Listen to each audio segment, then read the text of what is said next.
Hello friends, welcome to wonder women Telugu. RPF SA exam జరగడానికి ఇంకా చాలా కొద్ది రోజుల టైం ఉంది కదా ఫ్రెండ్స్. ఐ థింక్ ఇప్పటికే మీరు అందరూ కూడా రివిజన్ స్టార్ట్ చేశారని నేను అనుకుంటున్నాను. ఒకవేళ ఎవరైనా కానీ స్టార్ట్ చేయకుండా ఉంటే రివిజన్ చేయడం అనేది స్టార్ట్ చేయండి. సో ఫ్రెండ్స్, నేను కమ్యూనిటీ ట్యాబ్లో మాక్ టెస్ట్ కండక్ట్ చేసుకుందామా అని చెప్పేసి ఒక పోస్ట్ పెట్టాను. చేసుకుందామంటే ఒకవేళ దానికి రెస్పాండ్ అవ్వండి, లేదంటే ఒకవేళ ఆ పోస్ట్ మీకు చూపించకపోతే కామెంట్ సెక్షన్లో ఓకే అని చెప్పేసి కామెంట్ చేయండి. సో ఫ్రెండ్స్, ఈ వీడియోలో అయితే మనం అనుకున్న ఈ కొన్ని రోజుల టైంలో ఎలా రివిజన్ చేయాలో తెలుసుకుందాం.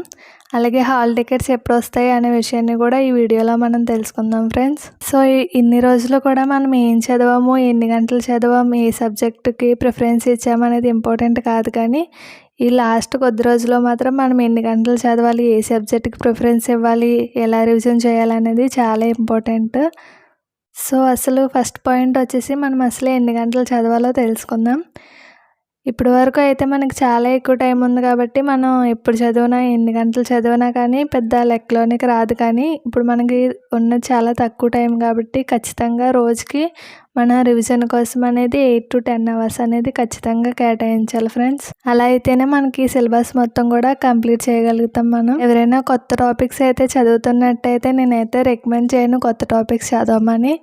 ఎందుకంటే లాస్ట్ డేస్ కాబట్టి మీరు కొత్త టాపిక్స్ని పట్టుకొని ఉన్నారంటే ఉన్న టాపిక్స్ని కూడా రివిజన్ చేయడానికి టైం సరిపోదు. సో ఖచ్చితంగా మీ రివిజన్ అనేది 8 to 10 అవర్స్ డేకి ఉండేలాగా ప్లాన్ చేసుకోండి.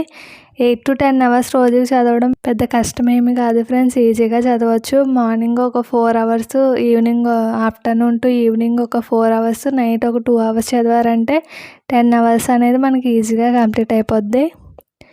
సో సెకండ్ పాయింట్ వచ్చేసి రివిజన్ ఏ టైంలో చేయాలి అని. ఫ్రెండ్స్, ఈ విషయానికి వస్తే ఒక్కొక్కరికి ఒక్కో టైంలో బ్రెయిన్ అనేది యాక్టివ్గా ఉంటుంది కదా. అందరూ ఒకే టైంలో ఒకేలాగా చదవలేరు.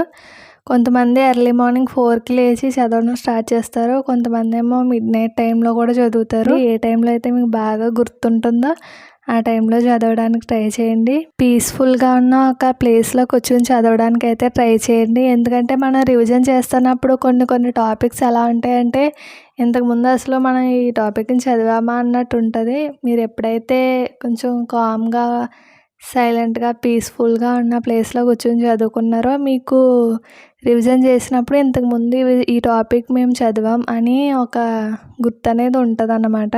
సో అలా మంచి ప్లేస్లో కూర్చొని చదవడానికి ట్రై చేయండి. సో నేనైతే మార్నింగ్ టైంలో లేచి చదవలేను ఫ్రెండ్స్. ఒకవేళ 4 ఆ టైంకి లేచి చదువుదామని చెప్పేసి కూర్చున్నా హెడేక్ వస్తుంది తప్పితే నాకైతే చదివింది ఏది గుర్తుండదు. అలాగే ఒక్కొక్కరికి ఒక్కొక్క టైంలో అంతే. అంటే ఎర్లీ మార్నింగ్ చదివితే మంచిది అని అంటారు కదా, అందుకని చెప్తున్నాను. కానీ మీకు ఏ టైంలో చదవాలనిపిస్తే ఆ టైంలో చదవండి. కాకపోతే మంచి స్లీప్ అనేది ఉండేలా చూసుకోండి. ఒక 6 to 8 అవర్స్ స్లీప్ అనేది ఉండేలా చూసుకుంటే మనకి ఏ టైంలో చదివినా కానీ బాగానే ఉంటుంది. సో థర్డ్ పాయింట్ వచ్చేసి ఏంటంటే ఏ సబ్జెక్ట్ ఫస్ట్ రివిజన్ చేయాలి అనేసి. సో ఫ్రెండ్స్, నేనైతే ముందు మనకు బాగా ఏ సబ్జెక్ట్ అయితే ఇష్టమో ఆ సబ్జెక్టే చదవమని చెప్తాను. ఎందుకంటే వచ్చిన సబ్జెక్ట్ మనం చదవడం వల్ల ఆ సబ్జెక్ట్ని త్వరగా కంప్లీట్ చేసేయగలుగుతాం. ప్లస్ మనకు ఆల్రెడీ అది ఇష్టము ఆల్రెడీ వచ్చేసిందే కాబట్టి త్వరగా కంప్లీట్ చేయగలుగుతాం. పైగా మనకి ఒకలాంటి ధీమా ఉంటుంది అన్నమాట, నేను ఒక సబ్జెక్ట్ రివిజన్ చేస్తాను అని చెప్పేసి. అదే మీకు రాని సబ్జెక్ట్ కానీ తీసుకున్నారనుకోండి, ఫర్ ఎగ్జాంపుల్ మీకు రీజనింగ్ వచ్చు బాగా, అర్థమెటిక్ రాదు కదా అని ముందు అర్థమెటిక్ని ముందు రివిజన్ చేసేస్తే బెటర్ అని చెప్పేసి అర్థమెటిక్తో ఉన్నారనుకోండి, అందులో కొన్ని టాపిక్స్ అనేవి మీకు ఎప్పుడు ఒకవేళ ఇంతకుముందు చదివినా కానీ ఇంతకుముందు ప్రిపేర్ అయినా కానీ ప్రిపేర్ అవ్వలేనట్టు అనిపిస్తే కొత్తగా కనిపించేసరికి ఏంటంటే దానివల్ల మీరు టెన్షన్ పడి డిసప్పాయింట్ అయిపోతారు ఆ సబ్జెక్ట్ రాలేదని. అలా కాకుండా ముందు వచ్చేసిన సబ్జెక్ట్ చదువుకుంటే ఏంటంటే మనకి ఇష్టమైన సబ్జెక్ట్, ఈజీగా ఉండే సబ్జెక్టు, ఒక్కొక్కరికి ఒక్కొక్క సబ్జెక్ట్ ఇష్టమవుతుంది కదా, కొంచెం ఈజీగా అనిపిస్తుంది ఒక్కొక్క సబ్జెక్టు. ఒక్కొక్కరికి రీజనింగ్ ఈజీగా అనిపిస్తే అర్థమెటిక్ కొంతమందికి ఈజీగా అనిపిస్తుంది. అలా చెప్తున్నాను. ఏ సబ్జెక్ట్ అయితే మీకు ఈజీగా అనిపిస్తుందో ఫస్ట్ ఆ సబ్జెక్ట్ని కంప్లీట్ చేసేయడానికి ట్రై చేయండి. సో నెక్స్ట్ జనరల్ అవేర్నెస్కి వచ్చేసి ఫ్రెండ్స్, నేను ఇంతకుముందు వీడియో చేశాను కదా, ఎవరైనా చూడలేనట్టయితే చూడండి. ఆ వీడియోలో ఇంపార్టెంట్ టాపిక్స్ అని చెప్పాను. ముందు ఆ టాపిక్స్ అన్నీ కూడా మీరు ఆల్రెడీ చదివేసి ఉంటే ఆ టాపిక్స్ అన్నీ కూడా ఫస్ట్ అవి రివిజన్ చేసుకోండి. అలాగే కరెంట్ అఫైర్స్ కూడా లాస్ట్ 1 ఇయర్ నుండి 6 మంత్స్ వరకు కూడా కరెంట్ అఫైర్స్ కూడా చూసుకోండి, చాలా ఇంపార్టెంట్ ఆ టాపిక్ కూడా.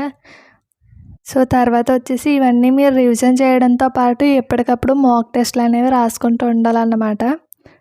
ఇలా మాక్ టెస్టులు రాయడం వల్ల ఏంటంటే మీరు రివిజన్ చేయడమే కాకుండా అసలు మీకు ఎంతవరకు గుర్తుంటుంది, అసలు క్వశ్చన్స్ ఎలా వస్తే అటెంప్ట్ చేయగలమా లేదా అనే విషయం తెలుస్తుంది. కాబట్టి ఖచ్చితంగా మీరు మాక్ టెస్టులు రాయండి. లేదు వెంటనే మీరు ఎగ్జామ్కి వెళ్ళిపోయారంటే అక్కడ కానీ మీరు రాయలేరు, టైం మేనేజ్మెంట్ కూడా తెలియదు, అర్థమెటిక్ రీజనింగ్ కూడా ఉంటాయి కదా. కాబట్టి మాక్ టెస్టులు రాయడం వల్ల చాలా యూజ్ అవుతుంది. మీరు ట్రై చేయండి, ఖచ్చితంగా మాక్ టెస్టులు రాయడానికి ట్రై చేయండి. రివిజన్ విషయంలో మాత్రం ఏమాత్రం కాంప్రమైజ్ అవ్వద్దు, ఖచ్చితంగా రివిజన్ చేయండి. చదివేసాం కదా వచ్చేసిలే గుర్తుంటుందిలే అని అనుకుంటే మాత్రం ఎగ్జామ్ హాల్లోకి వెళ్ళి పేపర్ చూసిన తర్వాత ఒక ముక్కైనా గుర్తుండదు మనకి. సో నెక్స్ట్ ఏంటంటే కొంతమంది హాల్ టికెట్స్ ఎప్పుడు వస్తాయి అని చెప్పేసి దానికోసం ఆలోచిస్తూ ఉంటారు. హాల్ టికెట్స్ అనేవి మనకి నెక్స్ట్ మంత్ 2 to 12 వరకు మనకి ఎగ్జామ్స్ ఉంటాయి. కాబట్టి నాకు తెలిసి ఈ మంత్ లాస్ట్ వీక్ కల్లా మనకి హాల్ టికెట్స్ వచ్చేసే అవకాశం ఉంటుంది. సో హాల్ టికెట్స్ కోసం ఎవరు ఆలోచించొద్దు. హాల్ టికెట్ మనం తీసుకోవడం అనేది చిన్న పని కదా, దానికోసం ఆలోచించొద్దు. హాల్ టికెట్స్ ఎలాగో వస్తాయి. సో మీరు ముందు కాన్సన్ట్రేషన్ చేయాల్సింది ఓన్లీ రివిజన్ మీదే. సో ఫ్రెండ్స్, మన ఛానల్ ఎవరైనా కొత్తగా చూస్తున్నట్టయితే సబ్స్క్రైబ్ చేసుకోండి. ఆర్పిఎఫ్కి సంబంధించి అలాగే ఎన్టీపీసీకి సంబంధించి వీడియోస్ అనేవి నేను చేస్తూ ఉంటాను. తప్పకుండా మన ఛానల్ సబ్స్క్రైబ్ చేసుకోండి. అలాగే డిస్క్రిప్షన్లో లింక్స్ కూడా ఇస్తాను ఇంతకుముందు వీడియోస్వి, అవి చూడండి. లేదంటే ఛానల్లోకి వెళ్ళి చెక్ చేసినా కానీ మీకు ఇంతకుముందు నేను చేసిన వీడియోస్ అనేవి కనిపిస్తాయి. ఖచ్చితంగా ఈ వీడియోని లైక్ చేయండి ఫ్రెండ్స్. అందరూ కూడా బాగా ప్రిపేర్ అవ్వండి. All the best. Mock test అనేది రేపు నుండి నేను స్టార్ట్ చేస్తాను ఫ్రెండ్స్. మీరు ఒకవేళ మాక్ టెస్ట్ కండక్ట్ చేయాలి అంటే కింద కామెంట్ చేయడం మాత్రం మర్చిపోవద్దు.